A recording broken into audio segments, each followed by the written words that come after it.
നമസ്കാരം, ശ്രീജേഷാണ്, friends academy B class supervisor theory ക്ലാസ്സുകൾ ഞാൻ നേരത്തെ പറഞ്ഞു.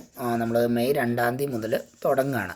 ഓക്കെ, അപ്പോൾ അഡ്മിഷൻ എടുക്കുന്നവർ നിർബന്ധമായും ശ്രദ്ധിക്കേണ്ട കാര്യം, ഒരു മുഴുവൻ ദിവസവും ആഴ്ചയിൽ 2 ദിവസം വൈകുന്നേരങ്ങളിൽ ഒരു 3 മണിക്കൂറും നിങ്ങൾ മാറ്റി വയ്ക്കാൻ തയ്യാറാവണം. വെറുതെ എന്തെങ്കിലും എങ്ങനെയെങ്കിലും ചെയ്താൽ ബി ക്ലാസ് സൂപ്പർവൈസർ ആവാൻ കഴിയില്ല. ബി ക്ലാസ് സൂപ്പർവൈസർ ആവണമെങ്കിൽ അത്യാവശ്യം നല്ലോണം പഠിക്കാനുണ്ട്. ഫ്രണ്ട്സ് അക്കാദമി പറയുന്നത് പോലെ പഠിക്കാൻ തയ്യാറാണെങ്കിൽ നിങ്ങൾക്ക് ആദ്യത്തെ ചാൻസിൽ തന്നെ ബി ക്ലാസ് സൂപ്പർവൈസർ ആവാം. അതിൻ്റെ ഇടയിൽ നിങ്ങൾ ജോലി തിരക്ക്, അതേപോലെ തന്നെ സമയം കിട്ടുന്നില്ല, എഴുതാൻ സമയം കിട്ടിയില്ല എന്നൊക്കെ പറയുന്നവർക്കും ബി ക്ലാസ് സൂപ്പർവൈസർ ആവാം. അവർക്ക് വേണ്ടി നമ്മൾ ഒരു ചാൻസും കൂടി തരും. ഓക്കെ, അപ്പോൾ അത്യാവശ്യം നല്ലോണം പഠിക്കാനുണ്ട്.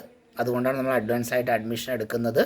നിങ്ങൾ നിർബന്ധമായിട്ടും ബി ക്ലാസ് സൂപ്പർവൈസർ ആവാൻ ആഗ്രഹിക്കുന്നുണ്ടെങ്കിൽ നിങ്ങളുടെ അഡ്മിഷൻ ഉടൻ ഉറപ്പുവരുത്തുക. Okay, thank you.